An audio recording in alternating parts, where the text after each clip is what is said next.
اعوذ باللہ من الشیطان الرجیم بسم اللہ الرحمن الرحیم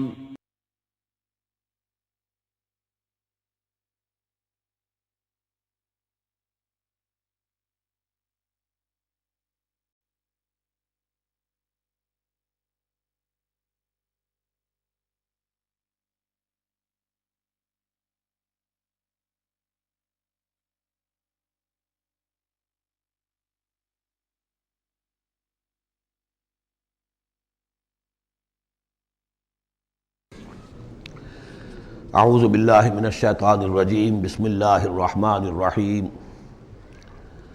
اقرأ بسم ربک الذی خلق خلق الانسان من علق اقرأ وربک الاکرم الذی علم بالقلم علم الانسان ما لم يعلم صدق اللہ العظیم رب اشرح لی صدری ویسر لی امری واحلل عقدۃ من لسانی یفقہوا قولی۔ اس سے پہلے کئی مرتبہ یہ عرض کیا جا چکا ہے کہ حضور پر جو پہلی وحی آئی تقریباً اجماع ہے اس پر کہ وہ یہ 5 آیات ہیں سورہ علق کی۔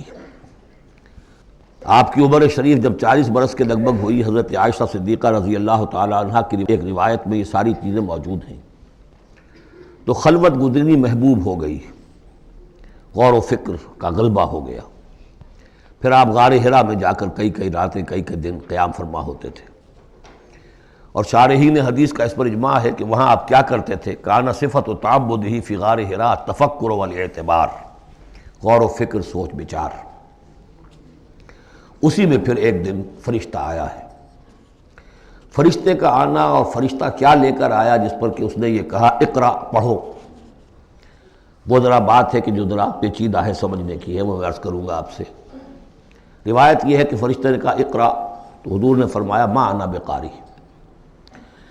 فرشتے نے اپنے ساتھ بھیچا لگا کر سینے کے ساتھ، پھر چھوڑ دیا، کہا کہو اقرا۔ حضور نے پھر کہا میں ما انا بقاری، تیسری مرتبہ پھر کیا، 3 مرتبہ کرنے کے بعد پھر یہ اقرا بسم ربک الذی خلق۔ تو اس میں میرے نزدیک وہ روایت صحیح ہے کہ یہ جو پہلی وحی آئی ہے یہ ما بین النوم والیقظہ، جبکہ آپ نیم بیداری اور نیم خوابیدگی کی کیفیت میں تھے، اور فرشتہ اس وقت ایک تختی پر لکھی ہوئی یہ آیات لے کر آیا تھا۔ ورنہ ظاہر بات ہے کہ آدمی پڑھا ہوا نہ ہو تب بھی اسی کی اپنی زبان میں کہا جا رہا ہو کہ یوں کہو، تو وہ تو کہنا مشکل نہیں تھا۔ 40 برس کی عمر تھی آپ کی، کوئی آپ بچے تو نہیں تھے، کوئی شے تھی کہ جس کو پڑھنا تھا۔ وہ جو پڑھنا ہے تو وہ اصل میں یہ اس عالم میں کہ جس کو آپ کہیں گے ما بین النوم والیقظہ، بیداری اور خواب کے بین کی کوئی کیفیت تھی جس میں کہ فرشتہ آیا ہے اور اپنی اصل ملکی شکل میں آیا ہے۔ اس لیے کہ پھر اس نے جب وہ بھی کوئی چیز لکھی ہوئی لایا ہے، روایتوں میں آتا ہے سونے کی تختی تھی جس پر یہ آیات لکھی ہوئی تھیں، تو اس پر آپ نے کہا ما انا بقاری، میں تو پڑھا ہوا نہیں ہوں۔ اب بات اس کے ساتھ مطابقت رکھتی ہوئی ہے، لیکن پھر جو سینے کے ساتھ بھیچا ہے 3 مرتبہ، تو اس سے گویا کہ آپ کے اندر وہ استعداد پیدا ہو گئی، پھر آپ نے اس کو پڑھا۔ اور یہ میں یاد دلاتا ہوں کہ میں نے جب کہا تھا کہ جب دوسری وحی فترت کے بعد آئی ہے سورہ مدثر کی، تو حضور نے جب دیکھا تھا کہ اب یہ افق اعلیٰ پر یا افق مبین پر حضرت جبرائیل نظر آئے، کیسے پہچان لیا؟ وہی فرشتہ جو غار حرا میں آیا تھا، تو وہاں بھی وہ اپنی اصل ملکی شکل میں تھے، لیکن وہاں جو رویت حضور کو حاصل ہوئی تھی وہ پوری بیداری کی حالت کی نہیں تھی، ما بین النوم والیقظہ، یعنی کچھ نیم خوابی اور نیم بیداری کی کیفیت تھی، لیکن دیکھ لیا تھا حضرت جبرائیل کو ان کی اصل ملکی شکل میں اس وقت۔ لہذا پھر جب وہ پہاڑ سے اترتے ہوئے یا محمد کی صدا آئی، اور پھر آپ نے 2 مرتبہ تو ادھر ادھر دیکھا، کوئی نظر نہیں آیا، تو آپ کو کچھ خوف سا بھی طاری ہوا۔ پھر اچانک نگاہ اٹھی تو دیکھا کہ وہی فرشتہ کہ وہی کہ جو غار حرا میں آیا تھا، اس طرح ہے کہ آسمان زمین کے مابین افق پر، اور اس طرح سے ہے کہ پورا افق بھر گیا۔ تو یہ ہے اس کا پس منظر۔ اقرا بسم ربک الذی خلق، پڑھو اپنے اس رب کے نام سے جس نے پیدا کیا۔ خلق الانسان من علق، انسان کو پیدا کیا اس نے اس جونک کی طرح کی چیز سے کہ جو رحم مادر میں چمٹ گئی تھی۔ اقرا وربک الاکرم، پڑھو اور تمہارا رب بہت کریم ہے، بہت کریم ہے، بہت مہربان ہے۔ الذی علم بالقلم، جس نے کہ تعلیم دی ہے قلم کے ساتھ۔ عام انسانی تعلیم قلم کے ذریعے سے ہے، حضور کے لیے قلم کے درجے میں فرشتہ ہے، فرشتے کے ذریعے سے حضور کو سکھایا گیا ہے۔ علم الانسان ما لم یعلم، اور انسان کو سکھایا ہے جو کچھ کہ وہ نہیں جانتا تھا۔ اس وحی سے آپ کی نبوت کا ظہور ہو گیا۔ نبی تو پیدائشی طور پر نبی ہوتا ہے، لیکن اس کا ظہور ہوا ہے اس وحی کے ساتھ۔ البتہ اس میں کوئی تبلیغ کا حکم نہیں ہے، وہ تو پھر جب وہ وحی آئی ہے، جب کہ فرشتے کو دیکھا ہے افق اعلیٰ پر، افق مبین پر، اس کے بعد جب گھر گئے ہیں اور پھر آپ کمبل اوڑھ کر لیٹ گئے ہیں، دہشت کی کیفیت طاری تھی، پھر وہ سورہ مدثر کی آیات نازل ہوئیں، یا ایھا المدثر قم فانذر وربک فکبر۔ وہاں سے پھر آپ کی رسالت کا آغاز ہوا کہ اے لحاف میں لپٹ کر لیٹنے والے، اب کھڑے ہو جاؤ، انذار کرو، خبردار کرو لوگوں کو، اور اپنے رب کی کبریائی کا اعلان کرو، اور اس کی کبریائی کے نفاذ کی جد و جہد کرو۔ یہ ہم پڑھ چکے ہیں سورہ مدثر میں۔ اس کے بعد میں نے عرض کیا تھا سورہ مدثر ہی میں 7 آیتوں میں حضور سے خطاب کے بعد پھر 3 آیتیں تھیں۔ فَإِذَا نُقِرَ فِي النَّاقُورِ فَذَلِكَ يَوْمَئِذٍ يَوْمٌ عَسِيرٌ عَلَى الْكَافِرِينَ غَيْرُ يَسِيرٌ۔ یہاں پھر دیکھیے، یہاں اب 3 آیتیں آ رہی ہیں، یہ آخرت کا فلسفہ بیان کر رہی ہیں۔ کَلَّا إِنَّ الْإِنسَانَ لَيَطْغَىٰ، کوئی نہیں، انسان طغیانی پر، سرکشی پر، زیادتی پر، ظلم پر، تعدی پر آمادہ ہو ہی جاتا ہے۔ کیوں ہو جاتا ہے؟ وہی حساس اور ذہین آدمی جو بیٹھا غور کر رہا ہے کہ یہ کیا ہو رہا ہے معاشرے میں، کیوں ظلم ہو رہا ہے، کیوں تعدی ہو رہی ہے، کیوں غلط روی لوگوں نے اختیار کی ہے، ہو جاتا ہے انسان۔ کیوں ہو جاتا ہے؟ الراہ استغنا، وہ اپنے آپ کو دیکھتا ہے کہ اس پر پکڑ کوئی نہیں، انگارہ زبان پر رکھوں گا تو جل جائے گی، جھوٹ بولوں گا کچھ بھی نہیں ہوگا، اگر میں کہیں زہر کھاؤں گا مر جاؤں گا، حرام کا مال کھاؤں گا کچھ نہیں ہوگا۔ کہ یہ دنیا جو ہے یہ فزیکل لاز پر چل رہی ہے، یہاں مورل لاز جو ہے آپریٹو نہیں ہے۔ اخلاقی قوانین ہے تو صحیح موجود، انسان کے نفس میں ہے، یہ اچھائی یہ برائی، لیکن دنیا جو چل رہی ہے اس میں ان اخلاقی قوانین کا کوئی دخل نہیں ہے، وہ صرف فزیکل لاز پر چل رہی ہے۔ آگ جلا دے گی اور جھوٹ سے کچھ بھی نہیں ہوگا، چھالا بھی نہیں ہوگا، اور آپ نے اگر کہیں پر سنکھیا کھا لیا تو مر جائیں گے، اور آپ حرام خوری جتنی چاہے کرتے جائیں کچھ نہیں ہوگا۔ یہ جو ہے کہ moral law is not operative, جبکہ فزیکل لا آپریٹو ہے، اس وجہ سے انسان جو ہے سرکشی پر، تعدی پر آمادہ ہو جاتا ہے۔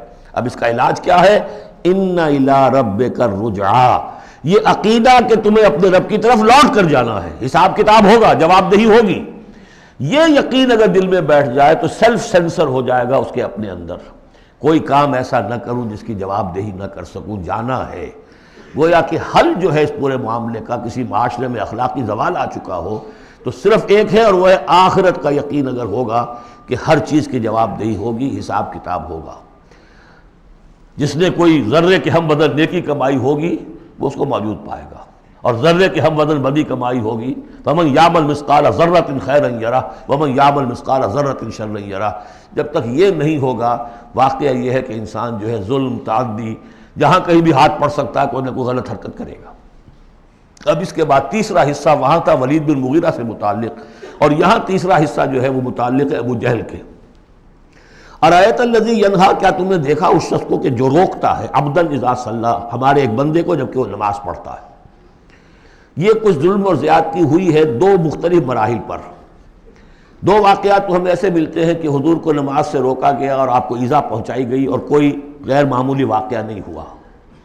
ایک مرتبہ حضور صلی اللہ علیہ وسلم سجدے میں تھے تو بیٹھے ہوئے تھے دور پہ کچھ وہ ابو جہل اور اس کے ساتھی، انہوں نے کہا کہ کوئی ہے ذرا جو فلاں جگہ پر اونٹ ذبح ہوا، اس کی اوجڑی پڑی ہوئی ہے، وہ اوجڑی لا کے محمد کی گردن پہ رکھ دو جب یہ سجدے میں جائے۔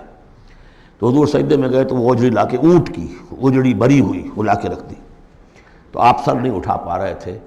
پھر حضرت فاطمہ کو معلوم ہوا ہے، وہ آئی ہیں دوڑتی ہوئی، پھر انہوں نے وہاں سے اس کو ہٹایا ہے، اور تو اس وقت ایک زیادتی یہ کی گئی، اس وقت کوئی غیر معمولی واقعہ نہیں ہوا، یعنی کہیں اللہ تعالیٰ نے پکڑا نہیں اسے۔ ایک موقع پر یہ ہے کہ حضور نماز پڑھ رہے تھے تو وہ آیا، اس نے آپ کی گردن کے اندر چادر ڈال کر اس کا ایک پھندا سا بنا کے کھینچا کہ آپ کی آنکھیں ابل پڑی۔ لیکن تیسرا واقعہ آتا ہے کہ ایک موقع پر حضور صلی اللہ علیہ وسلم نماز پڑھ رہے تھے تو اس نے ڈانٹا اور کہا کہ محمد میں نے تمہیں منع کیا مت نماز یہاں پڑھا کیا کرو، اور وہ پھر آگے بڑھا کوئی اقدام کرنے کے لیے پھر پیچھے ہٹ گیا۔ لوگوں نے کہا کیا ہوا؟ تو کہا کہ مجھے اپنے اور محمد کے درمیان ایک کھائی نظر آئی جس میں کوئی پروں والی مخلوق تھی اور وہ میری تکہ بوٹی کرنے کو تیار تھی. اس سے خوف کھا کر وہ پیچھے ہٹ گیا. تو مجھے جہاں تک محسوس ہوتا ہے وہ یہ ہے کہ جب تک تو حضور کو ابو طالب کی پروٹیکشن حاصل تھی اس وقت تک کا معاملہ تو پہلے دو واقعات ہیں. لیکن پھر جب آپ آئے ہیں اور طائف سے واپس آئے ہیں اور اللہ تعالیٰ کی طرف سے خصوصی پروٹیکشن آپ کو ملی ہے، اس کے بعد کا واقعہ وہ ہے کہ جس کا کہ یہاں تذکرہ ہو رہا ہے.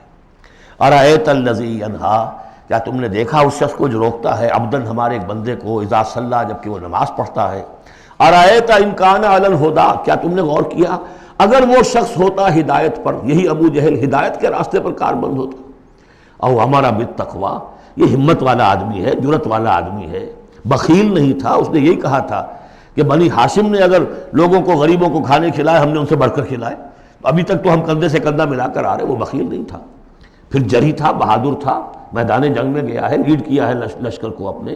اور جب گردن کاٹنے لگے تھے تو کہتا تھا نیچے سے کاٹنا تاکہ نیزے کے اوپر چڑھاؤ گے تو معلوم ہو کہ اونچی گردن ہے کسی سردار کی گردن ہے. تو یہ چیزیں اس کے اندر تھیں، مرد میدان تھا. لیکن یہ ہے کہ وہ جو صدق بالحسنی والے معاملے پہ آ کے مار کھا گئے. لیکن یہ کہ اگر یہی شخص ایمان لے آیا ہوتا، ہدایت پر ہوتا، تقویٰ کی تعلیم دیتا، تو آپ سمجھیے پھر کیا ہوتا. گویا کہ ایک اور عمر فاروق مل گیا ہوتا اس امت کو. بالکل ان کی شخصیتوں کے اندر بڑا پیرلل انداز ہے. حضرت عمر بھی لڑنے بھڑنے والے آدمی، کشتیاں کرنے والے آدمی، ادھر سے جا رہے ہیں اس کو دھکا دے رہے ہیں، اس مزاج کے آدمی تھے. لیکن یہ کہ بہرحال ان میں وہ چیز موجود تھی کہ بخل نہیں اور بزدلی نہیں. ان دو چیزوں کے بعد جو ہے پھر یہ کہ تصدیق بالحسنی کے لیے اللہ تعالیٰ نے ایک راستہ کھول دیا ان کے لیے، تو ان کے وہ عمر فاروق بن گئے. اس لیے کہ دعا کی تھی محمد رسول اللہ نے. ارأیت ان کذب وتولی، کیا تم نے سوچا کہ اس نے جو جھٹلایا ہے اور منہ موڑ لیا ہے، الم یعلم بان اللہ یری، کیا یہ جانتا نہیں کہ اللہ دیکھ رہا ہے. کلا لئن لم ینتہ، ہرگز نہیں اگر یہ باز نہ آیا، لنصفا بالناصیہ، ہم گھسیٹیں گے اس کی چوٹی کے بال پکڑ کر. ناصیۃ کاذبۃ خاطئہ، یہ پیشانی کہ جو خطا کار ہے، جھوٹی ہے. فلیدعو نادیہ، تو بلا لے وہ اپنی پارٹی کے لوگوں کو، بلا لے اپنی مجلس کے لوگوں کو، ہم نشینوں کو. سندعو الزبانیہ، ہم بلا لیں گے جہنم کے فرشتوں کو. کلا لا تطعہ واسجد واقترب، اے نبی آپ اس کی بات نہ مانیے، آپ سجدہ کیجئے اور اللہ سے قریب ہو جائیے. بسم اللہ الرحمن الرحیم. انا انزلناہ فی لیلۃ القدر، یہ دیکھیے ربط بڑا عمدہ چلا آ رہا ہے. پہلی وحی کے فوراً بعد ہم نے اتارا ہے اس کو لیلۃ القدر میں. وما ادراک ما لیلۃ القدر، کیا تم جانتے ہو کیا ہے لیلۃ القدر. لیلۃ القدر خیر من الف شہر، وہ لیلۃ القدر 100 مہینوں سے بہتر ہے. تنزل الملائکۃ والروح، وہاں ہم پڑھ چکے ہیں تفصیل سے کہ یہ اینول بجٹ سیشن ہے اللہ تعالیٰ کا اس دنیا کے نظام کے لیے. ہر سال میں جو کچھ ہونا ہوتا ہے اس کے فیصلے ہو جاتے ہیں. فیہا یفرق کل امر حکیم، اس شب میں سب فیصلے ہو جاتے ہیں اگلے سال کیا کچھ ہونا ہے، اور وہ فرشتوں کے حوالے کر دیے جاتے ہیں. ایشو ہو گئے آرڈر، اب ان کی ہے امپلیمنٹیشن. یدبر الامر من السماء الى الارض ثم یعرج الیہ، فرشتے جو ہیں امپلیمنٹ کرتے ہیں ان احکام کو اور پھر وہ رپورٹیں جو ہے واپس پہنچتی ہیں. تو اسی رات میں قرآن مجید کے نزول کا آغاز ہوا. تنزل الملائکۃ والروح فیہا باذن ربہم، اس رات میں اترتے ہیں فرشتے بھی، اور الروح روح الامین، روح القدس، وہ کہ چونکہ ان کا ذکر عام طور پہ علیحدہ اس لیے کیا جاتا ہے جو اب 2 دفعہ پڑھ چکے ہیں. علمہ شدید القویٰ ذو مرۃ فاستویٰ، تو ان کی خاص شان ہے فرشتوں میں کہ مطاع ہیں، مطاع ثم امین، ان کے سردار کی حیثیت رکھتے ہیں. تو تنزل الملائکۃ والروح فیہا باذن ربہم، اپنے رب کے حکم سے، من کل امر، ہر امر، جو سارے فیصلے ہو چکے ہوتے ہیں آئندہ سال کے، ان کے بارے میں جو ہے ان کو احکام دے دیے گئے ہوتے ہیں. فیہا یفرق کل امر حکیم، یہ ہم وہاں پڑھ چکے ہیں. سلام، اور یہ رات جو ہے اللہ تعالیٰ نے پھر اس کی برکات ایسی رکھی ہیں کہ اگر اس میں کوئی شخص جو ہے اللہ کا خاص طور پر عبادت گزار بندہ جو ہے اس سے دعا کرے تو اللہ تعالیٰ اس دعا کو قبول کرتا ہے. عبادت کا جو اجر و ثواب ہے وہ اس ایک شب کا وہ 1000 مہینوں کے اجر و ثواب سے بڑھ جائے گا. ہی حتی مطلع الفجر، یہ فجر کے طلوع ہونے تک یہ رات ہے. اب اس کے بعد ایک سورت جو آ رہی ہے، اس کے بارے میں عام طور پر آپ کو لکھا ہوا مل جائے گا کہ یہ سورہ جو ہے یہ مدنیہ ہے. لیکن یہ کہ یہ اکثر سورتوں کے بارے میں یہ جو آخری ہیں ہر قرآن مجید میں کوئی نہ کوئی ایک رائے تو لکھی ہے، لیکن جب تفصیل دیکھتے ہیں تو بہت سی آراء ہیں اس میں، یہ کوئی ایک رائے نہیں ہوتی۔ میں نے جب تحقیق کی ہے تو حضرت عائشہ صدیقہ رضی اللہ تعالیٰ عنہ کے قول کے مطابق یہ صورت بھی مکی ہے، مدنی نہیں ہے۔ سورۃ البینہ، بسم اللہ الرحمن الرحیم، لم یکن الذین کفروا من اہل الکتاب والمشرکین منفکین حتی تأتیہم البینہ، نہیں تھے وہ لوگ جنہوں نے کفر کیا تھا اہل کتاب میں سے اور مشرکین میں سے کہ انہیں علیحدہ کر دیا جاتا یا باز آ جاتے، حتی تأتیہم البینہ، جب تک کہ ان کے پاس بینہ نہ آ جاتی ہے۔ ظاہر بات ہے کہ وہ گمراہی میں مبتلا تھے، کوئی بین چیز آئے، کوئی واضح چیز آئے جس سے کہ ان کو محسوس ہو جائے، شعور ہو جائے کہ ہم گمراہی پر ہیں۔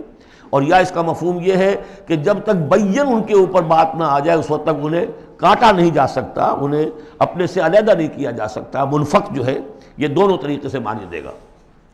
اب قابل غور کیا بات ہے، وہ بینہ کیا ہے؟ رسول من اللہ یتلو صحفا مطہرۃ فیہا کتب قیمہ، ایک رسول اللہ کی جانب سے جو تلاوت کرتے ہیں پاکیزہ اوراق کی، اور وہ فیہا، ان اوراق میں کیا ہے؟ بڑی مضبوط کتابیں لکھی ہوئی ہیں، احکام ہیں اللہ کے۔ کتاب کا لفظ خاص طور پر میں بتاتا آیا ہوں آپ کو کہ یہ احکام شریعت کے لیے آتا ہے۔ فیہا کتب قیمہ، یہ ہے وہ چیز کہ جب اللہ کا رسول اللہ کی کتاب لے کر آ جائے تو یہ بینہ اب ہو گئی، اب بات واضح ہو گئی، اب کسی شک و شبے کی گنجائش نہیں رہی۔ یہی سورہ طلاق میں ہم نے پڑھا تھا ذکرہ، قد انزلنا الیکم ذکرا رسولا یتلو علیکم آیاتہ، تو یہ جو ہے رسول جب تلاوت کرتا ہے، گویا کہ رسول اور کتاب مل کر بینہ بنے، اللہ کی کتاب اس کا معلم رسول مل کر بینہ بنے۔ اس اعتبار سے بینہ اور ذکرہ کی جو تعبیر ہوئی ہے اور اس کی ڈیفینیشن جو ہوئی ہے سورہ بینہ میں اور سورہ طلاق میں، وہ بہت اہم ہے۔ اب فرمایا وما تفرق الذین اوتوا الکتاب الا من بعد ما جاءتهم البینہ، یہ جن لوگوں کو کتاب دی گئی تھی انہوں نے جو پہلے بھی تفرقہ کیا ہے آپس میں، یہ جو بٹ گئے، یہ کوئی نصارہ بن گئے، کوئی یہودی بن گئے، پھر نصارہ میں نہ معلوم کتنے فرقے ہوئے اور یہودیوں میں کتنے فرقے ہوئے، یہ سارا تفرقہ ہوا کب؟ الا من بعد ما جاءتهم البینہ، مگر یہ کہ ان کے پاس بینہ آ چکی تھی، گویا کہ اس کے اب جرم کے وہ پورے طور پر اس کی سزا کے سزاوار ہو چکے۔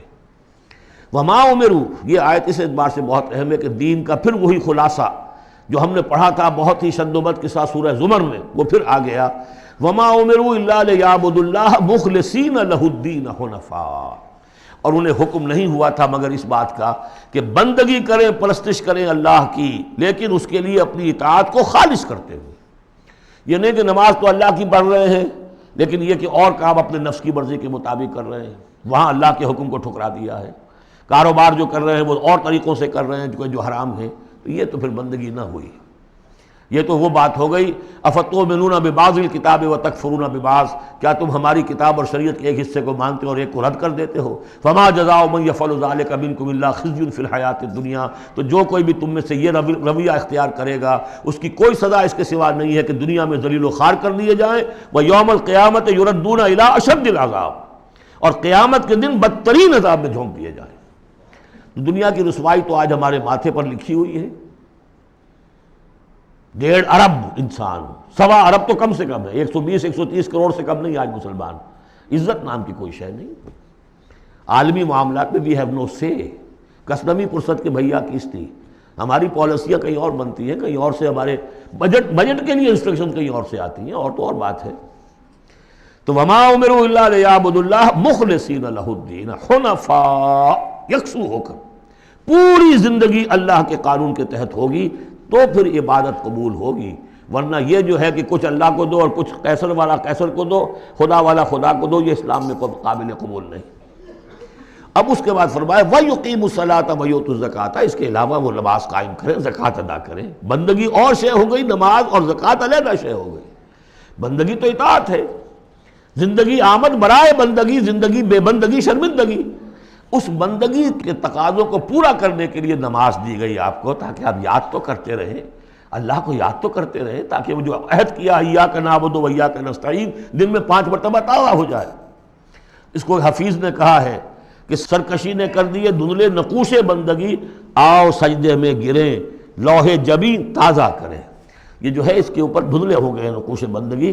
نماز پڑھو تاکہ یہ بندگی کا نقش پھر اور چمک اٹھے. ایاک نعبد و ایاک نستعین کتنی مرتبہ دہراؤ گے سورہ فاتحہ کو ہر نماز میں تو تم اپنے عہد کو تازہ کر رہے ہو. اور زکوٰۃ دو. وذالک الدین القیمہ یہی ہے سیدھا دین، ہمیشہ کا دین. ان الذین کفروا من اہل الکتاب والمشرکین بے شک وہ لوگ جنہوں نے کفر کی روش اختیار کی، خواہ وہ اہل کتاب میں سے تھے یہود اور نصارہ، والمشرکین خواہ وہ مشرکین میں سے تھے، فی نار جہنم خالدین فیہا وہ ہوں گے جہنم کی آگ میں، اس میں ہمیشہ ہمیشہ رہیں گے. اولئک ہم شر البریہ یہ یقیناً بدترین خلائق ہے. ان الذین آمنوا وعملوا الصالحات اس کے برعکس وہ لوگ جو ایمان لائے جنہوں نے نیک عمل کیے، اولئک ہم خیر البریہ یہ بہترین خلائق ہے. اللہم ربنا اجعلنا منہم اللہ تعالی ہمیں ان میں شامل ہونے کی توفیق عطا فرمائے. جزاؤہم عند ربہم جنات عدن تجری من تحتہا الانہار خالدین فیہا ابدا ان کا بدلہ ہوگا ان کے رب کے پاس وہ باغات، رہنے والے باغات، ریزیڈینشل گارڈنز جن کے دامن میں ندیاں بہتی ہوں گی اور جس میں وہ رہیں گے ہمیشہ ہمیش ہمیشہ ہمیش. یہ مقام اور ایک سورہ تغابن جو ہم نے پڑھی تھی اس وقت میں نے وہ بات کا تذکرہ نہیں کیا تھا. دو مقامات قرآن مجید کے ایسے ہیں جہاں جو سائملٹینیس کنٹراسٹ ہے وہ یہ ہے کہ جہنم کے لیے صرف خالدین فیہا آیا ہے اور جنت کے لیے خالدین فیہا ابدا، تو یقیناً کوئی نہ کوئی فرق ہے. ویسے جہنم کے لیے بھی قرآن میں دوسرے مقامات پر ابدا بھی آیا ہے اور پھر سارا کچھ، لیکن جہاں کنٹراسٹ آ جائے جو فوری ہو، تو یہ جو سائملٹینیس کنٹراسٹ کے حوالے سے چنانچہ اسی بنیاد پر امت کے دو بڑی عظیم شخصیتوں کی رائے یہ ہے کہ جہنم ابدی نہیں ہے، ایک وقت میں آ کے کھوکھلی ہو جائے گی، ختم ہو جائے گی. یا تو وہ جہنمی وہ ہوں گے کہ جن میں خیر کا سرے سے کوئی ایلیمنٹ ہی نہیں، انہیں جلا کر راکھ کر دیا جائے گا، معدوم ہو جائیں گے جیسے حیوانات معدوم ہو جائیں گے. اور اگر کوئی خیر کا ایلیمنٹ ہے تو جیسے بھٹی میں چڑھا کر دھو کر کپڑا نکال لیا جاتا ہے، ایسے ہی وہ ان کی روح جو ہے وہ نکال لی جائے گی اور وہ پھر جنت میں پہنچ جائیں گے. لیکن یہ عام اہل سنت کا عقیدہ نہیں ہے. لیکن یہ ہے کہ دو افراد ہیں جو بہت عظیم ہیں. ایک تو یہ کہ جو یوں سمجھیے کہ شیخ اکبر کہلاتے ہیں، صوفیہ میں بہت چوٹی کی شخصیت، محی الدین ابن عربی. دوسرے وہ شخص کہ جو ہر اعتبار سے محی الدین ابن عربی سے بہت شدید اختلاف کرتے ہیں، بہت شدید اختلاف، امام ابن تیمیہ. اور جو یوں سمجھیے کہ سلفی جو المسلک جو لوگ بھی ہیں دنیا میں، ان کے نزدیک سب سے بڑے امام جو ہیں، سب سے بڑے عالم وہ امام ابن تیمیہ ہے رحمۃ اللہ علیہ، ان کی رائے بھی یہی ہے. تو دو عظیم اشخاص کا اس پر متفق ہو جانا، متفق گردید رائے بو علی بارائے من، تو یہ وہ یقیناً جو ہے اس قابل تھا کہ میں آپ کو اس کا تذکرہ ذکر بتا دوں. رضی اللہ عنہم یہ لوگ جو ہیں وہ لوگ کہ ان الذین آمنوا وعملوا الصالحات اولئک هم خیر البریہ جزاؤہم عند ربہم جنات عدن تجری من تحتہا الانہار خالدین فیہا ابدا رضی اللہ عنہم ورضوا عنہ. اللہ تعالیٰ ان سے راضی ہو گیا اور وہ اس سے راضی ہو جائیں گے. جب جائیں گے وہاں تو اللہ تعالیٰ وہ کچھ دے گا کہ راضی ہو جائیں گے. ذالک لمن خشی ربہ یہ ان کے لیے ہے جو اپنے رب سے ڈرتے رہے. اللہم ربنا اجعلنا منہم اللہم ربنا اجعلنا منہم. سورۃ الزلزال اس کے بارے میں بھی اختلاف ہے کہ یہ مکی ہے یا مدنی ہے. میرے نزدیک مکی ہے 100%. اور اس کے بارے میں ایک روایت یہ آئی ہے کہ حضور نے فرمایا ہے کہ یہ ایک سورت جو ہے 1000 آیات کے ہم وزن ہے اپنی فضیلت کے اعتبار سے. بسم اللہ الرحمن الرحیم. اذا زلزلت الارض زلزالہا جب زمین ہلائی جائے گی جیسے کہ ہلائی جائے گی، یعنی تم اس وقت اندازہ نہیں کر سکتے کیسے ہلائی جائے گی. اسی کا نقشہ کھینچا گیا ہے سورہ حج کے شروع میں. یا ایھا الناس اتقوا ربکم ان زلزلۃ الساعۃ شیء عظیم. اس قیامت کا زلزلہ بہت بڑی شے ہوگا. یوم ترونھا تذہل کل مرضعۃ عما ارضعت وتضع کل ذات حمل حملها وتری الناس سکارى وما هم بسکارى ولکن عذاب اللہ شدید. تو اذا زلزلت الارض زلزالها واخرجت الارض اثقالها اور زمین اپنے سارے بوجھ نکال کر پھینک دے گی. انسان دفن ہوں گے، چاہے دفن ہو چاہے کہیں سمندر میں غرق ہوئے ہوں، آخر ان کے اجزاء کہاں گئے؟ اسی زمین میں ہے. سمندر کی تہ میں بھی تو زمین ہی ہے. کیا ہے؟ اسی زمین میں یہیں سے نکلے تھے ان کے جسم. منہا خلقناکم وفیہا نعیدکم ومنہا نخرجکم تارۃ اخری. وہ اپنے بوجھ نکال کے فارغ ہو جائے گی. وقال الانسان ما لہا انسان کہے گا اسے کیا ہوا، یہ کیا حالات ہو گئے، کیا صورت بنی ہے. یومئذ تحدث اخبارہا اس دن یہ زمین اپنی خبریں سنائے گی بھی کہ یہ حضرت انسان میری پیٹھ پر سوار ہو کر کیا حرکتیں کرتا رہا ہے اس کی خبر بھی دے گی۔ جیسے کہ فرمایا گیا سورہ حامیم سجدہ میں، ہمارے اپنے ہاتھ ہمارے خلاف گواہی دیں گے، ہمارے اپنے پاؤں ہمارے خلاف گواہی دیں گے، ہماری اپنی جلدیں اور کھالیں ہمارے خلاف گواہی دیں گی، اور ہم کہیں گے گھبرا کر کہ لما شہدتم علینا، تم نے ہمارے خلاف کیوں گواہی دی، تم تو ہمارے عضو ہو، اور وہ کہیں گے انطقنا اللہ الذی انطق کل شیء، آج ہمیں بھی اللہ نے زبان دے دی جس نے سب کو زبان دی تھی۔ تو یہ زمین بھی اپنے احوال سنائے گی، بِأَنَّ رَبَّكَ أَوْحَىٰ لَهَا، یہ اس لیے کہ اس کے رب نے اسے حکم دیا ہوگا، اس کی وحی اسے آ گئی ہوگی۔ یومئذ یصدر الناس اشتاتا، یہ اشتاتا وہی لفظ آ گیا شتا، ان سعیکم لشتا، تم اگرچہ انسان ہو، سبھی نظر آ رہے ہو انسان، لیکن یہ کہ تمہاری سعی و جہد کے رخ بالکل مختلف ہے۔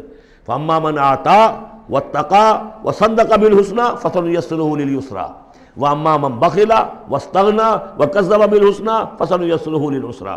یہاں فرمایا وہ چیز اب وہاں ظاہر ہو جائے گی، یومئذ یصدر الناس اشتاتا، لوگ علیحدہ علیحدہ ہو جائیں گے، لیروا اعمالهم، تاکہ انہیں ان کے اعمال دکھا دیے جائیں۔ یہ اعمال نامہ ہے، کوئی ایک ہی بٹن دبے گا کسی اس بڑے جوائنٹ کمپیوٹر کا جو اللہ نے رکھا ہوا ہے اپنے ہاں، وہ آپ کی پوری فلم اور آپ کا ایک ایک لفظ جو ہے موجود ہے۔ فَمَن يَعْمَلْ مِثْقَالَ ذَرَّةٍ خَيْرًا يَرَهُ، تو جس کسی نے ذرے کے ہم وزن بھی کوئی نیکی کمائی ہوگی وہ اسے اپنے سامنے موجود پائے گا۔ وَمَن يَعْمَلْ مِثْقَالَ ذَرَّةٍ شَرًّا يَرَهُ، اور جس کسی نے نیکی بدی کی ہوگی ذرے کے ہم وزن وہ سامنے۔ اب ذرہ کسے کہتے تھے عربی زبان میں؟ آپ نے شاید کبھی دیکھا ہو کہ یہ چیونٹیاں ہوتی ہیں، ان چیونٹیوں کے بھی انڈے ہوتے ہیں، ان انڈوں سے جو بچہ نکلتا ہے وہ ذر کہلاتا ہے۔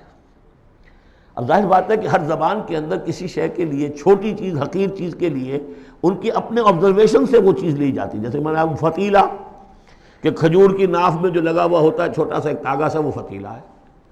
نقیرہ وہ کیا ہے؟ تل۔ تو جو چیزیں بھی ان کے یہاں تھی مطلب چھوٹا، ذرے سے مراد ہے کہ سب سے چھوٹی شے۔ فَمَن يَعْمَلْ مِثْقَالَ ذَرَّةٍ شَرًّا يَرَهُ، اس کا نقشہ ہم دیکھ چکے ہیں سورہ کہف میں، جب وہ اعمال نامہ رکھا جائے گا، وَوُضِعَ الْكِتَابُ فَتَرَى الْمُجْرِمِينَ مُشْفِقِينَ مِمَّا فِيهِ وَيَقُولُونَ يَا وَيْلَتَنَا مَا لِهَذَا الْكِتَابِ لَا يُغَادِرُ صَغِيرَةً وَلَا كَبِيرَةً إِلَّا أَحْصَاهَا وَوَجَدُوا مَا عَمِلُوا حَاضِرًا، جو کیا ہوگا موجود ہوگا۔ یہ چار صورتیں جو زلزال سے شروع ہوئی ہیں یہ ایک مزاج کی ہیں، اس میں وہی آخرت کا انذار بہت ہی یعنی بالکل جس کو کہا جائے کہ یعنی دو ٹوک انداز میں۔ سورۃ العادیات، بسم اللہ الرحمن الرحیم، والعادیات ضبحا فالموریات قدحا فالمغیرات صبحا فاثرن به نقعا فوسطن به جمعا۔ یہ پانچویں اور آخری صورت ہے اس اسلوب کی جو صافات سے شروع ہوا تھا، والصافات صفا فالزاجرات زجرا، پھر آئی والزاریات ذروا، اور پھر اس کے بعد آئی والمرسلات عرفا، پھر آئی والنازعات غرقا، اور یہ آخری ہے والعادیات ضبحا۔ اور ان قسموں کے بارے میں بھی اجماع ہے، ان کے معنی میں کوئی اختلاف نہیں ہے۔ وہ گھوڑے کے جو دوڑتے ہیں ہانپتے ہوئے، قسم ہے ان گھوڑوں کی، یا گواہ ہیں وہ گھوڑے جو دوڑتے ہیں ہانپتے ہوئے۔ فالموریات قدحا، پھر وہ اپنے سموں سے چنگاریاں نکال رہے ہوتے ہیں، جب وہ کسی پتھر کے ساتھ ٹکراتے ہیں تو چنگاری نکلتی ہے۔ فالموریات قدحا فالمغیرات صبحا، اور پھر وہ الصبح in the small hours of the morning جا کر غارت گری کرتے ہیں۔ یہ عربوں کا جو کلچر تھا، ان کی جو تہذیب تھی، لوٹ مار، اور لوٹ مار کے لیے ان کا وقت مقرر تھا small hours of the morning, جبکہ بہت سکون سے لوگ سوئے ہوئے ہیں، ٹھنڈی ٹھنڈی ہوا چل رہی ہوتی ہے، بہت ہی مریض کو ساری رات بھی اگر نیند نہ آئی ہو تو اس وقت آ جاتی ہے، وہ وقت ایسا ہوتا ہے۔ اس میں جاتے تھے وہ برق رفتاری کے ساتھ گھوڑوں پر جا کر لوٹ مار کیا، قتل کیا، اور پھر بھاگے وہاں سے۔ یہ ان کا عام جو ہے کلچر ہے، لیکن اس میں استعمال کون ہو رہا ہے؟ گھوڑا۔ اچھا، یہ گھوڑا جو ہے پھر ان کی جنگوں میں بھی استعمال ہوتا تھا، جبکہ آمنے سامنے جنگیں ہیں، وہ جنگوں کے اندر جاتا تھا، حالانکہ اس کی تو کسی سے لڑائی نہیں ہے، وہ صرف اپنے مالک کی وفاداری کر رہا ہے، جو اسے کچھ کھلا دیتا ہے، کوئی دانہ ڈالتا ہے، کوئی کبھی اس کے جو ہے وہ مالش کر دیتا ہے، اس کا اتنا وفادار ہے کہ فرمایا فالمغیرات صبحا فاثرن به نقعا، اور پھر جا کر وہ گرد اٹھاتا ہوا دوڑ کر جاتا ہے، فوسطن به جمعا، اور جمعیت کے اندر گھس جاتا ہے۔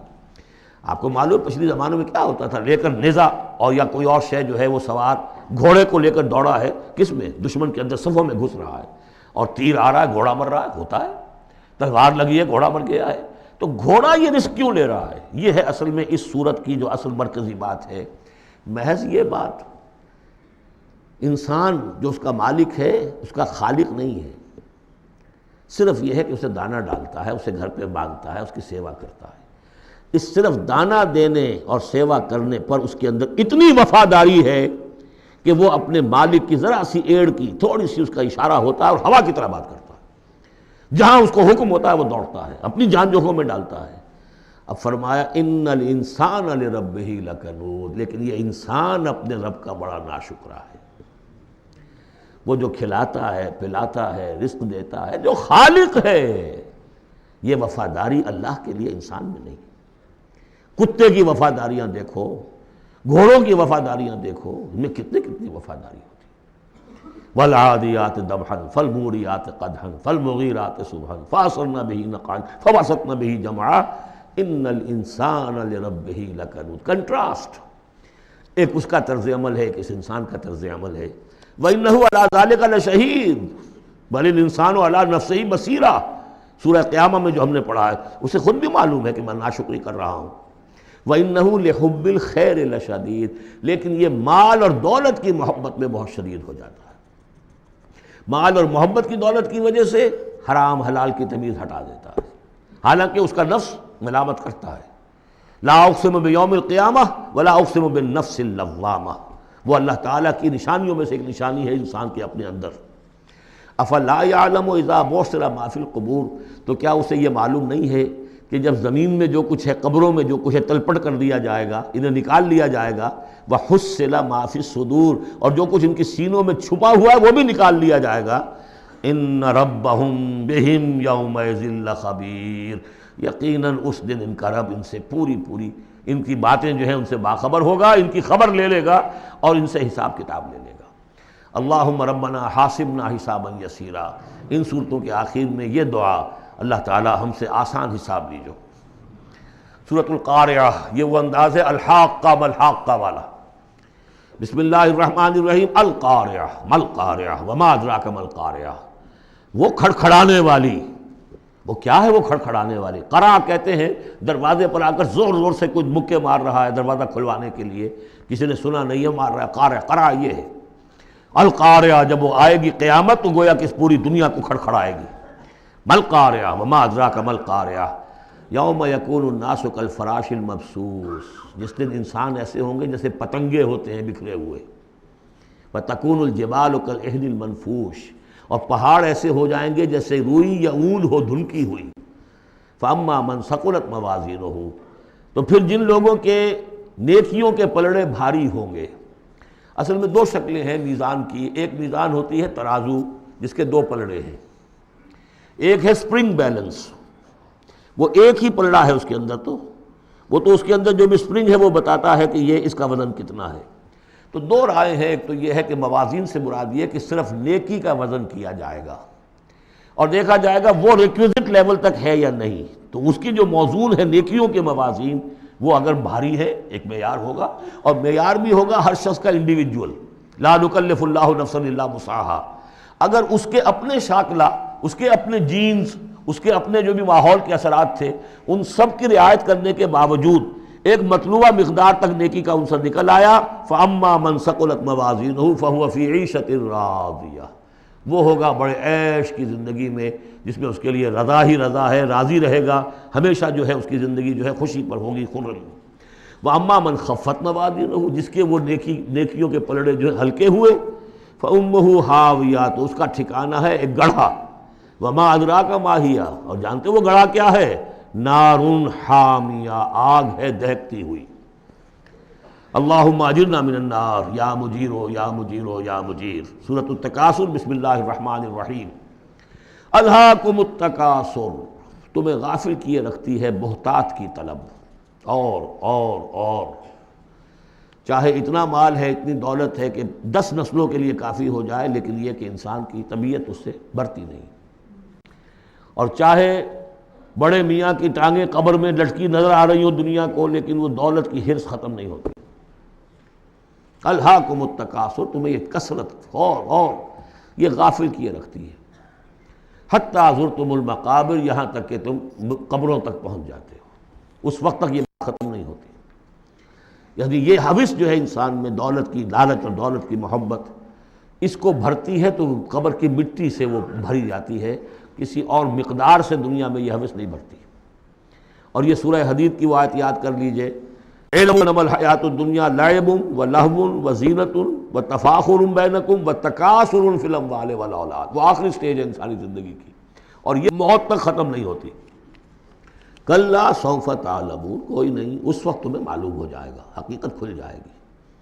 ثم کلا سوف تعلمون، پھر کوئی بات نہیں، ابھی تم رہو اس غفلت میں، اس بدہوشی میں رہو، کوئی بات نہیں۔ ثم کلا سوف تعلمون، حقیقت ایک دن آئے گا کہ مبرہن ہو کر سامنے آ جائے گی۔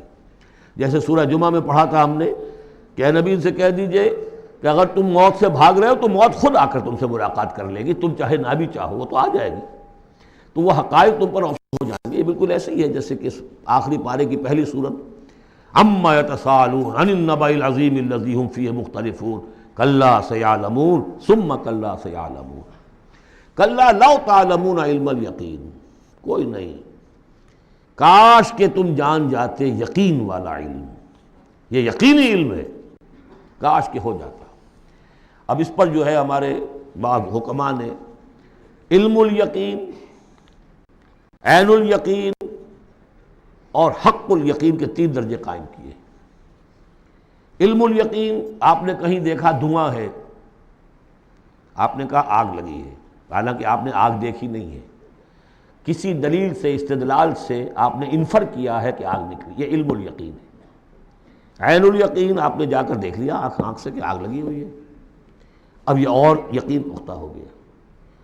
لیکن ایک ہو سکتا ہے پتہ نہیں یہ آگ ہے یا آگ کی شکل ہے۔ آج کل بہت سے وہ ایسے بنے ہوتے ہیٹرز کہ جو گھر میں جا کر یہ معلوم ہوتا دیکھتے ہوئے انگارے رکھے، ہے کچھ بھی نہیں وہاں، تو اصل میں تو لائٹ کہیں اور، وہ جو حرارت آ رہی ہے وہ تاروں میں سے آ رہی ہے، وہ دہکتے انگارے جو نظر آ رہے ہیں وہ ہرگز ہے ہی نہیں، آگ ہے ہی نہیں، آگ کی شکل ہے۔ لیکن اگر کہیں آپ نے انگلی بھی جا کر دے دی اور وہ جب جلی ہے تو اب حق الیقین حاصل ہو گیا کہ ہاں یہ آگ ہی ہے، اس لیے کہ اس کا تجربہ آپ کو خود حاصل ہو گیا۔ تو یہ ہے کلا لو تعلمون علم الیقین، کاش کہ تمہیں اس دنیا میں رہتے ہوئے علم الیقین ہی حاصل ہو جائے۔ لترون الجحیم، پھر تمہیں اس جہنم کو دیکھنا ہے، ثم لترونھا عین الیقین، پھر عین الیقین کے ساتھ اس کو دیکھو گے۔ ثم لتسألن یومئذ عن النعیم، پھر اس دن تم سے سوال کیا جائے گا، پوچھا جائے گا کیا کیا نعمتیں ہم نے تمہیں دی تھی اور تم نے وہاں کیا کیا ہے۔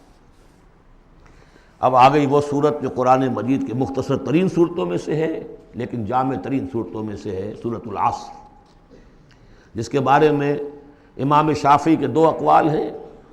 ایک یہ کہ لو لم ینزل من القرآن سواہا لکفت الناس، اگر سوائے اس ایک صورت کے کوئی اور چیز نازل نہ ہوتی قرآن میں، یہ لوگوں کی ہدایت کے لیے کافی تھی۔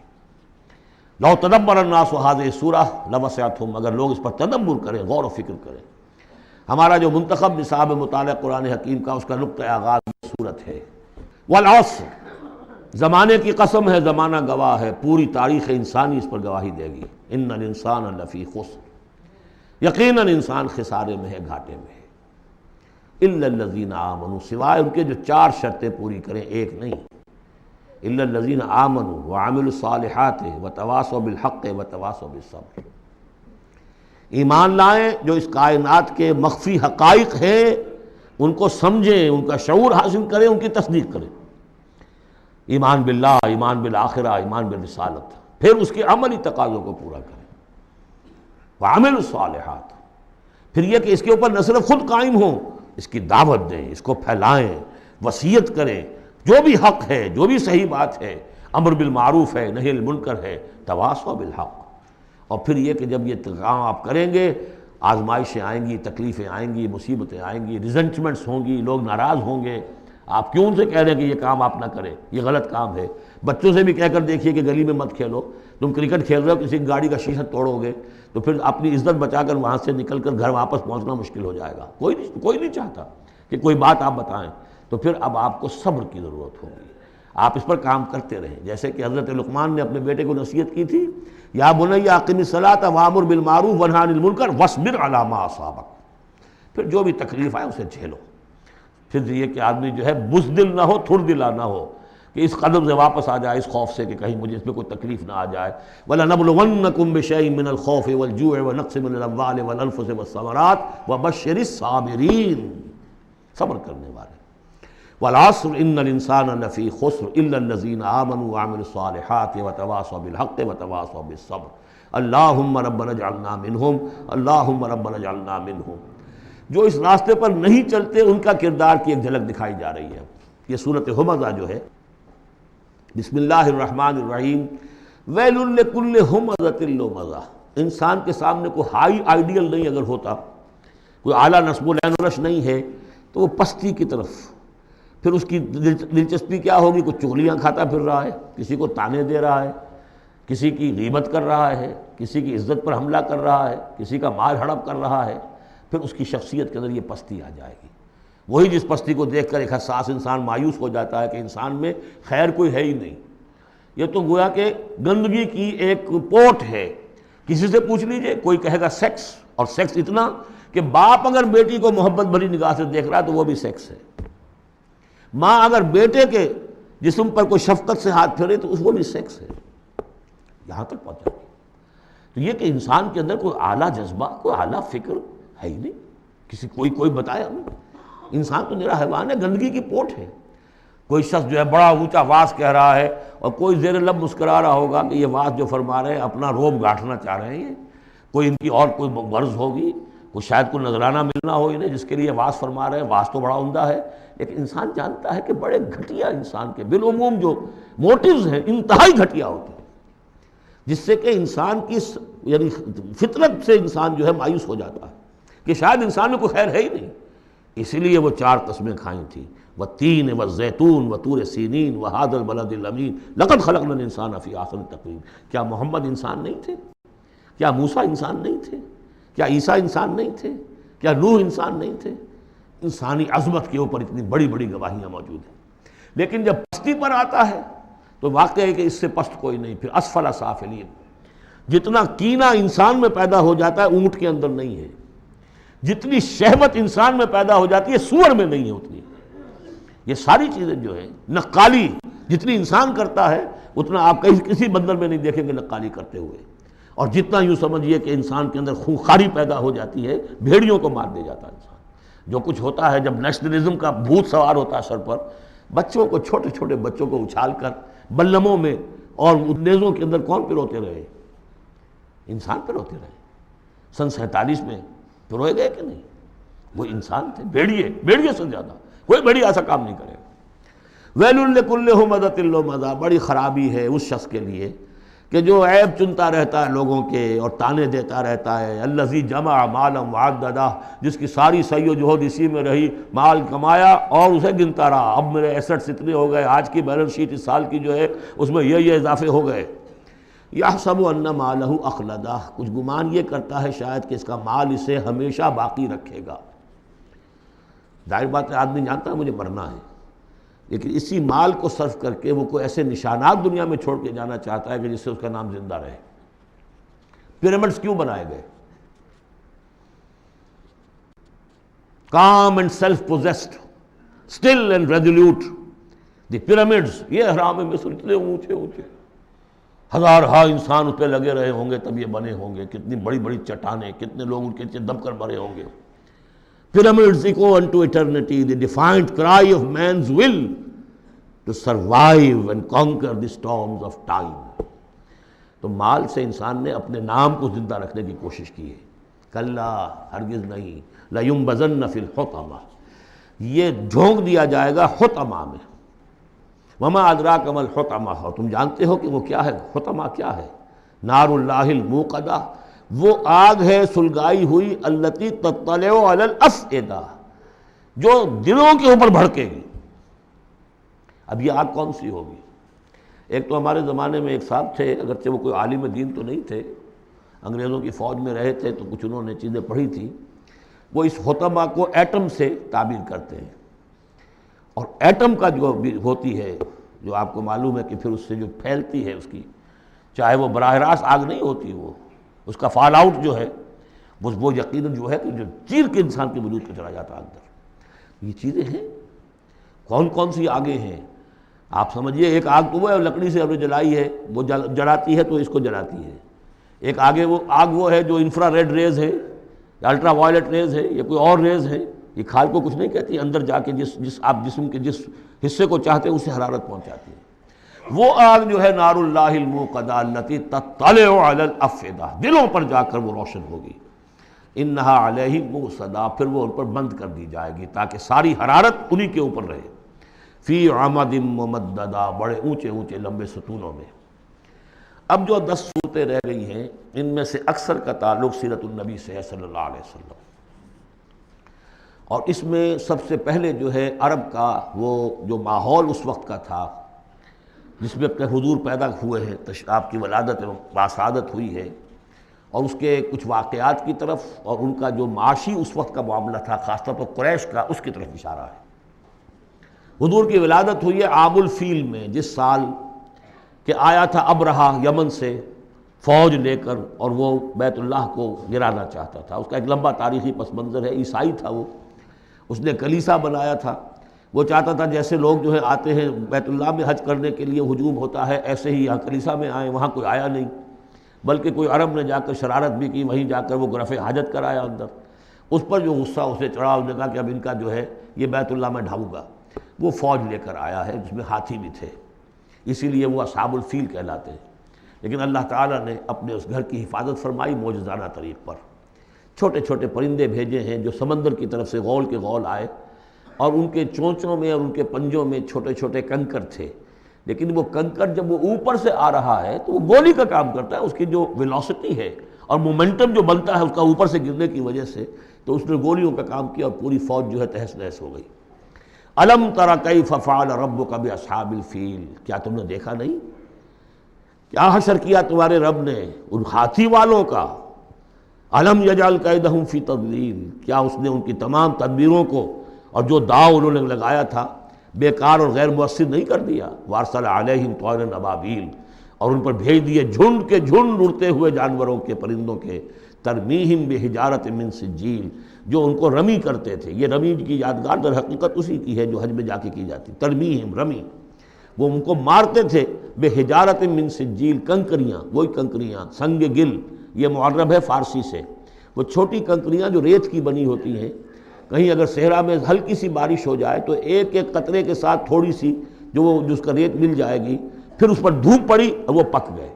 وہ کنکریاں کہلاتی ہیں سنگ گل، مٹی کی کا بنا ہوا پتھر. وہ کنکریاں ہیں کہ جو ماری گئی ہیں. فجعلہم کعصف معقول، پھر انہوں نے کر دیا انہیں ایسا جیسے کہ بھس جو کہ کھایا گیا ہو. جانوروں کے آگے آپ نے چارہ ڈالا، وہ کھا لیا، پھر کو جو کچھ پڑا رہ جاتا ہے ادھر ادھر، اس طرح کا کر دیا، ان کا نام و نشان مٹا دیا. اور یہ سن ہے جس میں کہ حضور کی پیدائش ہوئی ہے. بعض لوگوں کا بعض روایات سے معلوم ہوتا ہے کہ 50 دن بعد، اور بعض کا کہنا یہ کہ نہیں عین اسی دن ولادت ہوئی ہے حضور کی صلی اللہ علیہ وسلم. تو یہ ایک اہم واقعہ تھا سیرت النبی کے، گویا کہ آپ کے عین ولادت سے گویا کہ جو متصل ہے. سورۃ قریش، بسم اللہ الرحمن الرحیم. لإلاف قریش إیلافہم رحلۃ الشتاء والصیف فلیعبدوا رب ھذا البیت الذی اطعمہم من جوع وآمنہم من خوف. قریش کو مانوس رکھنے کے لیے اللہ نے ان کے دلوں میں محبت ڈال دی. رحلۃ الشتاء والصیف، سفر کی سردیوں میں بھی اور گرمی میں بھی. اس میں اشارہ ہو رہا ہے کہ جو ایسٹ ویسٹ ٹریڈ میں قریش کو مونوپولی حاصل ہو گئی تھی. پہلے یہ ٹریڈ قوم سبا کے ہاتھ میں تھی، جبکہ عروج کا دور تھا یمن کا. تو ہوتا یہ تھا کہ ہندوستان سے اور جاوا اور ملایا اور سماٹرا، بورنیو اور چین سے سارا جو سامان تجارت آتا تھا وہ یمن کے ساحل پر، کیونکہ نہر سویس تو تھی نہیں. اب ایک طرف وہ ہے فار ایسٹ، ایک طرف ہے یورپ، اور یورپ کو اور فار ایسٹ کو ملانے والے کوئی آبنائے نہیں ہے، پانی. اور وہ راستہ جو ہے round the Cape of Good Hope, وہ تو 1498 میں واسکو ڈی گاما نے تلاش کیا ہے، گویا کہ حضور کی بعثت کے بعد 800 برس بعد. اس وقت کیا شکل تھی کہ سارا یورپ کا سامان تجارت آیا تھا فلسطین کے ساحل پر، شام کے ساحل پر، اور یہاں سے سارا مال آ کر اترتا تھا یہ یمن کے ساحل پر. تو کچھ عرصے پہلے تک، تو کوئی 150-200 برس پہلے تک حضور سے یہ ساری تجارت یمنیوں کے ہاتھ میں تھی. یمنی قافلے لے کر چلتے تھے، یہاں سے اس مال کو لے گئے، وہ وہاں تک شام تک، پھر وہاں سے مال لے آئے، اور یہ ایک طرح سے گویا کہ ایسٹ اینڈ ویسٹ جو ٹریڈ تھی اس میں انہیں کی پوزیشن حاصل تھی۔ پھر جب سیل العرم آیا ہے، ان پر سیلاب آیا ہے، وہ تباہ و برباد ہو گئے، تو پھر یہی ایسٹ ویسٹ ٹریڈ جو ہے یہ قریش کے ہاتھ میں آ گئی، اور ان کو خاص طور پر پروٹیکشن یہ حاصل تھی کہ چونکہ یہ خانہ کعبہ کے متولی تھے اور وہاں تمام قبیلوں کے بت رکھے ہوئے تھے، گویا کہ سب کے خدا ہاسٹیج تھے ان کے پاس، لہذا ان کے قافلے پر کوئی حملہ نہیں کر سکتا تھا، کسی اور کا قافلہ بچ کے جا نہیں سکتا، اس قافلے کو لوٹتے تھے بدو، اور اس کو یہ ہے کوئی حفاظت نہیں ہوتی تھی، لیکن قریش کا قافلہ بدو دور رہتے تھے کہ یہ تو خانہ کعبہ کے متولی ہیں، اور اگر ہم نے ان کا قافلہ لوٹا یہ ہمارا بت اٹھا کے پھینک دیں گے باہر وہ خانہ کعبہ سے۔ اس لیے انہیں اس خانہ کعبہ کی وجہ سے وہ پوزیشن حاصل ہوئی کہ انہیں تونگری اور دولت مندی حاصل ہو گئی، اور پھر یہ ایسا کرتے تھے، سردیوں کے زمانے میں یہ اپنا چکر لگاتے تھے یمن کا، اور گرمیوں کے زمانے میں جاتے تھے شام کی طرف، فلسطین کی طرف، کیونکہ وہ گرم علاقہ ہے تو وہ سردیوں میں، اور یہ چونکہ زیادہ ٹھنڈا علاقہ تھا وہ گرمیوں میں۔ لإلاف قریش، اس واسطے کے مانوس رکھا قریش کو، الافہم رحلۃ الشتاء والصیف، ان کے دلوں میں وہ الاف سے مراد کیا ہے کہ سفر جو ہے ان کا جاڑے کا اور گرمی کا، اس سے ان کو گویا کہ مانوس کر دیا۔ فَلْيَعْبُدُوا رَبَّ هَٰذَا الْبَيْتِ، پس انہیں بندگی کرنی چاہیے، پرستش کرنی چاہیے اس گھر کے مالک کی، اس گھر کے رب کی۔ انہوں نے یہاں لا کے 360 بت رکھ دیے ہیں، انہیں چاہیے تھا کہ خلوص اور اخلاص کے ساتھ جو اس گھر کا اصل مالک ہے، جس کی توحید کے لیے یہ مرکز بنایا تھا ابراہیم نے، ان کے جد امجد نے، اور کہا تھا کہ ربنا لیقیموا الصلاۃ، تیری نماز قائم کرنے کے لیے میں نے یہ گھر بنایا ہے، تو اس کو انہوں نے جو ہے اس کو بت قدہ بنا دیا۔ دنیا کے بت قدوں میں پہلا وہ گھر خدا کا، ہم اس کے پاسباں ہیں، وہ پاسباں ہمارا۔ تو کرنا یہ چاہیے تھا الذی اطعمہم من جوع، جس نے کہ انہیں طعام پہنچایا اور بھوک سے نجات دی، انہیں غذا دی، انہیں دولت دی، وآمنہم من خوف، اور ان کو امن دے دیا ہے خوف سے کہ ان کے قافلوں کے اوپر کسی حملے کا خوف اور اندیشہ نہیں ہوتا۔ عرب میں جو بھی اخلاقی اب معاملہ ہو چکا تھا اس وقت جب کہ حضور کی بعثت ہوئی ہے، اس کا نقشہ اب آ رہا ہے سورۃ الماعون میں۔ یعنی یہ کہ ایسا نہیں تھا کہ سرے سے ان کے ہاں کوئی ویلیوز رہی نہ ہوں، لیکن یہ کہ تلپٹ ہو جاتی ہیں ویلیوز، اور یہ کہ کچھ چیزیں ہوتی ہیں کہ جن کی حقیقت نہیں رہتی، صرف ان کی رسم رہ جاتی ہے۔ جیسے آج ہمارا حال ہے، رہ گئی رسم اذاں روح بلالی نہ رہی، فلسفہ رہ گیا تلقین غزالی نہ رہی۔ تو ان کے ہاں بھی یہ آ چکا تھا کہ اب وہ چونکہ جزا و سزا کے تصور سے محروم ہو چکے تھے، لہذا ارأیت الذی یکذب بالدین، کیا تم نے دیکھا اس شخص کو جو جزا و سزا کا انکاری ہے؟ کوئی جزا سزا نہیں، کوئی باعث بعد الموت نہیں، ان ہی الا حیاتنا الدنیا نموت و نحیا وما یہلکنا الا الدہر، اس دنیا کی زندگی کے سوا کوئی زندگی نہیں، ہم خود مرتے ہیں خود جیتے ہیں، اور ہلاک کرنے والی شے گردش افلاک کے سوا اور کوئی نہیں، ہم کوئی خدا کو نہیں مانتے۔ ایسے لوگ بھی تھے ان میں۔ ظاہر بات ہے کہ اس شخص کا کردار کیسا ہو جائے گا جو جزا و سزا کا منکر ہے؟ وہ تو یہی ہوگا بابر بعیش کوش کہ عالم دوبارہ نہیں است، جب کوئی اور زندگی دوبارہ ہے ہی نہیں، یہی زندگی ہے، کھاؤ پیو عیش کرو، جہاں ہاتھ پڑ سکتا ہو ڈالو، جو چیز حاصل کر سکتے ہو کر لو، کیوں جھجک رہے ہو کہ یہ برا ہے اور یہ اچھا ہے اور یہ جائز ہے اور یہ ناجائز ہے؟ پھر تو طریقہ یہی ہوگا۔ تو وہ کردار کیا بنتا ہے اگر جزا و سزا کا انکاری ہوگا انسان، تو کردار کیا بنے گا؟ فَذَلِكَ الَّذِي يَدُعُّ الْيَتِيمَ، وہی ہے کہ جو یتیم کو دھکے دیتا ہے۔ کیوں کھلائے یتیم کو؟ کون سا فائدہ ہے اسے سے؟ وَلَا يَحُضُّ عَلَىٰ طَعَامِ الْمِسْكِينِ، اور کسی مسکین کو کھانا کھلانا خود تو درکنار، کسی اور کو بھی اس کے لیے کوئی تلقین کرنے کو تیار نہیں، اس لیے کہ اندیشہ یہ ہے کہ میں اسے تلقین کروں گا تو پلٹ کر مجھ سے نہ کہے کہ تم کیوں نہیں کھلاتے۔ فَوَيْلٌ لِّلْمُصَلِّينَ، ان کے ہاں نماز تو ہے، نماز کا حلیہ انہوں نے بگاڑ دیا ہے، وہ سورہ انفال میں ہم پڑھ چکے ہیں، سیٹیاں بجاتے تھے، تالیاں بجاتے تھے، لیکن وہ نماز سمجھتے تھے اسے، وہ طواف کرتے تھے خانہ کعبہ کا، اور اس میں سب سے اونچا طواف سمجھتے تھے اس کو کہ مادر ذات برہنہ ہو کر طواف کیا جائے، یہ سارے تکلفات ختم کر کے، اور بالکل جیسے دنیا میں آئے تھے، اللہ نے جب ہمیں بھیجا تھا تو اللہ کے گھر میں آئیں تو اسی طریقے سے آئیں جیسا کہ اللہ نے دنیا میں ہمیں بھیجا۔ اب ان کے یہ تصورات تھے۔ فَوَيْلٌ لِّلْمُصَلِّينَ الَّذِينَ هُمْ عَنْ صَلَاتِهِمْ سَاهُونَ، تو تباہی ہے، ہلاکت ہے، بربادی ہے ان نماز پڑھنے والوں کے لیے جو اپنی نمازوں سے غافل ہیں، اس کی روح ختم ہو چکی ہے، شکلیں بھی بدل دی گئی ہیں۔ ہمارے ہاں اللہ کا شکر ہے اس امت میں شکل نہیں بدلی ہے، صلو کما رأیتمونی اصلی، اللہ کا فضل ہے، اس طرح کی بدعات وہاں ہمارے ہاں نہیں ہے، لیکن یہ ہے کہ روح جو ہے، روح نماز، حضور قلب، آدمی نماز پڑھ رہا ہو تو احساس ہو کہ میں کس کے سامنے کھڑا ہوں، اور پھر جو کہہ رہا ہو اس کو سمجھ رہا ہو اور خلوص و اخلاص سے کہہ رہا ہو ایاک نعبد و ایاک نستعین، پھر اس پر عمل کرتا ہو، وہ کہاں کتنے ہیں؟ ایک رسم ہے، رہ گئی رسم اذاں روح بلالی نہ رہی، فلسفہ رہ گیا تلقین غزالی نہ رہی، نماز و روزہ و قربانی و حج یہ سب باقی ہیں، تو باقی نہیں ہے۔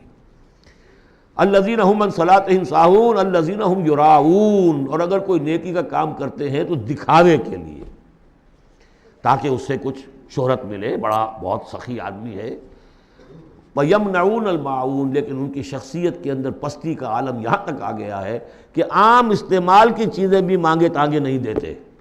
عرب میں بھی رواج تھا بھئی کہیں سے کسی کے چولہے میں سے کوئی انگاری لے آؤ تاکہ ہم آگ روشن کر لیں، نمک ہے کسی سے مطلوب ہے تو اس کا کوئی جھجک نہیں ہوتی تھی، نمک دے دیا جاتا تھا، لیکن وہ لوگ ان چیزوں میں بھی آ کر شقی ہو جاتا ہے۔ سورۃ الکوثر، اس پس منظر میں محمد الرسول اللہ کا ظہور ہو رہا ہے۔ یہ تین صورتیں جو ہیں اس نے پس منظر رکھا، ایک نے تاریخی، ایک نے ان کا معاشی اور اقتصادی، ایک نے ان کی اخلاقی اور مذہبی حیثیت۔ سورۃ الفیل وہ تاریخی واقعہ جو ہے، ظاہر بات ہے بہت بڑا واقعہ، اس کا بڑا چرچا ہوا ہوگا حضور کی بعثت کے ساتھ متعلق، لیکن دوسری طرف بیت اللہ اور اس کی وجہ سے قریش کو اس کے متولی ہونے کی وجہ سے جو امن حاصل تھا اور جو انہیں اللہ کی طرف سے روزی پہنچ رہی تھی، تیسرے ان کی اخلاقی پستی جس حد کو پہنچ گئی تھی، اس میں جب ظہور ہو رہا ہے محمد الرسول اللہ کی نبوت کا، یہ سورۃ الکوثر، بسم اللہ الرحمن الرحیم، انا اعطیناک الکوثر فصل لربک وانحر ان شانئک ھو الابتر۔ اے نبی ہم نے آپ کو خیر کثیر عطا کیا۔ اس خیر کثیر میں یوں تو یہ کہ حوض کوثر وہ بھی اسی میں شامل ہے، لیکن یہ کہ اس پر آپ کو 25-30 قول مل جائیں گے۔ قرآن سب سے بڑا خیر کثیر ہے، بہت بڑا خیر کثیر۔ حکمت، وَمَن یُؤْتَ الْحِکْمَةَ فَقَدْ أُوتِیَ خَیْرًا کَثِیرًا، جس کو حکمت اور دانائی دے دی گئی اس کو تو خیر کثیر دے دیا گیا۔ تو ہم نے آپ کو وہ سب کچھ عطا کر دیا ہے اور محتاط کے ساتھ عطا کر دیا ہے، جو انسان کی انسانیت کے لیے، اس کے لیے یوں سمجھیے کہ ترہ امتیاز بن سکتا ہے۔ فَصَلِّ لِرَبِّكَ وَانْحَرْ، پس اپنے رب کے لیے نماز پڑھا کیجئے اور نحر کیجئے، اونٹ قربان کیا کیجئے۔ یہ گویا کہ عید الاضحیٰ کا نقشہ آ گیا۔ فَصَلِّ لِرَبِّكَ، پہلے ہم نماز پڑھتے ہیں دوگانہ عید الاضحیٰ، اور پھر جا کر ہم قربانی کرتے ہیں وانحر ان شانئک ھو الابتر، یقیناً آپ کا دشمن ہی ہے کہ جو دم کٹا ہو جائے گا۔ اس کا پس منظر یہ ہے کہ جب حضور کے ایک صاحبزادے بچپنی میں فوت ہو گئے تو کچھ جو کفار تھے مکے کے، انہوں نے بڑی خوشیاں منائیں کہ ایک ہی بیٹا تھا، باقی تو ان کی بیٹیاں ہیں۔ آپ کو معلوم ہے کہ 4 بیٹیاں تھیں حضور کی صلی اللہ علیہ وسلم، لیکن یہ کہ بیٹا جو تھا وہ ایک ہی تھا، وہ اللہ نے اٹھا لیا، تو بڑے خوشیاں منائی گئیں کہ یہ تو اب دم کٹا جیسے ہوتا ہے جس کا کوئی پیچھے نام نہ رہ جائے۔ بیٹیوں سے تو نام چلتا نہیں، نام تو چلتا ہے بیٹوں سے، تو اب ان کا تو کوئی تذکرہ ہی نہیں رہے گا، کوئی بات نہیں، جب تک یہ ہیں آگے کوئی نام لینے والا نہیں۔ تو فرمایا کہ نہیں، ان کو تو کروڑوں بیٹے اللہ عطا کرے گا، کروڑوں اربوں بیٹے عطا کرے گا۔ ہاں اے نبی، آپ کا دشمن ضرور ہے کہ جس کا نام لیوا کوئی نہیں رہے گا۔ یہ جو ہے سورۃ الکافرون، یہ گویا کہ ایک اعلان ہوتا ہے آخری کسی نبی کی طرف سے کہ جب کہ وہ اپنی دعوت پیش کر چکا ہو، اتمام حجت کر چکا ہو، ہر طرح سے بات واضح ہو چکی ہو اور قوم اس کی نہ مان رہی ہو، تو پھر وہ اعلان برات کرتا ہے، اب میرا تم سے کوئی تعلق نہیں۔ قُلْ يَا أَيُّهَا الْكَافِرُونَ لَا أَعْبُدُ مَا تَعْبُدُونَ، کہہ دیجئے اے نبی، اے کافروں۔ یہ انداز کبھی بھی داعیانہ نہیں ہوتا، داعی کا انداز ہوتا ہے یا ایھا الناس، اے لوگوں، اے خدا کے بندو، یا ایھا الکافر، یہ ہے گویا کہ اعلان برات اس وقت جب کہ اب وہ سیپریشن ہو رہی ہے۔ آپ دیکھیں گے لکم دینکم ولی دین، ٹھیک ہے، تم نے جو تھا اپنے لیے چن لیا، اب تمہیں مبارک ہو، میرا دین وہ ہے جس پر میں قائم ہوں۔ تو گویا کہ اب تمہارے درمیان ڈائلاگ بھی ختم ہے۔ قُلْ يَا أَيُّهَا الْكَافِرُونَ لَا أَعْبُدُ مَا تَعْبُدُونَ، میں ہرگز پوجنے والا نہیں اس کو جنہیں تم پوجتے ہو، وَلَا أَنْتُمْ عَابِدُونَ مَا أَعْبُدُ، نہ تم پوجنے والے اس کو جسے میں پوجتا ہوں۔ اس میں نفی ہو رہی ہے۔ وہ کہتے تھے ہم تو اللہ کو بھی پوجتے ہیں، ہاں اس کے ساتھ کچھ اور چیزوں کو بھی پوجتے ہیں، لیکن اللہ کا پوجنا اگر کسی شرک کے ساتھ ہے تو وہ نفی ہے اس کی بالکل۔ وَلَا أَنْتُمْ عَابِدُونَ مَا أَعْبُدُ، کوئی تمہارا اپنا تصور کا اللہ ہوگا، کوئی خدا جو تم نے بنا رکھا جسے پوج رہے ہو، میں جسے پوج رہا ہوں اسے تم نہیں پوج رہے۔ ولا انا عابد ما عبدتم، اور نہ ہی میں ہمیشہ آئندہ بھی کبھی بھی پوجنے والا ہوں اس کا جس کی بندگی تم کر رہے ہو، ولا انتم عابدون ما اعبد، نہ تم پوجنے والے ہو اس کی جس کو میں پوج رہا ہوں، لکم دینکم ولی دین، اب میرے اور تمہارے راستے علیحدہ ہو گئے، تمہارے لیے تمہارا دین، جو طریقہ تم نے اختیار کیا ٹھیک ہے، تمہیں مبارک ہو، میرے لیے میرا دین ہے۔ بارک اللہ لی ولکم فی القرآن العظیم ونفعنی وإیاکم بالآیات والذکر